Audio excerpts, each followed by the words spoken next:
అమరావతికి చట్టబద్ధత కల్పిస్తూ ఏపీ అసెంబ్లీ ఏకగ్రీవ తీర్మానం చేసింది. ఈ తీర్మానాన్ని ఏపీ ప్రభుత్వం కేంద్రానికి పంపనుంది. 2028 నాటికి అమరావతిని పూర్తి చేస్తామన్నారు ఏపీ సీఎం చంద్రబాబు. ప్రధాని మోదీ చేతుల మీదుగా ప్రారంభిస్తామని చెప్పారు. 3 రాజధానులతో వైసీపీ ముక్కలాట ఆడిందని చంద్రబాబు విమర్శించారు. వైసీపీ కుట్రలను తిప్పికొట్టామన్నారు. ఎన్ని ఛాలెంజెస్ ఉంటాయంటే అన్ని ఛాలెంజెస్ అధికారంలోకి వచ్చారు. మళ్ళీ దురదృష్టం వెంటాడింది. రాజధాని పైన చీకట్లు. ఒక్క ఛాన్స్ ఇవ్వడంతో 30 ఏళ్లు వెనక్కివెళ్ళిపోయే పరిస్థితికి వచ్చాం. ప్రజావేదిక కూల్చడంతో ప్రారంభమైంది విధ్వంస పాలన.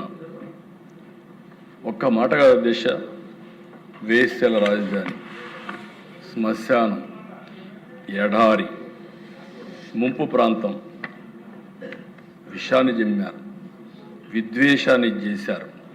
కడాన 2019 డిసెంబర్ 17న 3 రాజధానుల ప్రకటన. అంతా గందరగోళం.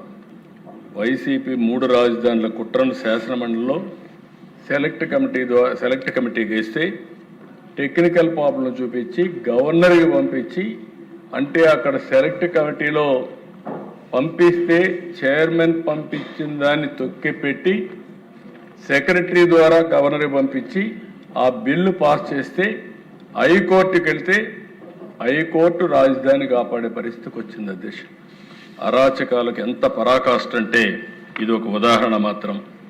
అప్పట్లోనే మీరు చూస్తే జాతీయ మీడియా, అంతర్జాతీయ media, the Indian express YCP భారీ మూల్యం చెల్లించాల్సి వస్తుందని ఆ రోజే రాశారు. ఆ భారీ మూల్యమే 151 సీట్ల నుంచి 11 సీట్లకు వచ్చే పరిస్థితి వచ్చింది. ట్రంక్ రోడ్స్ అన్ని 27 మే 2027కి పూర్తవుతాయి.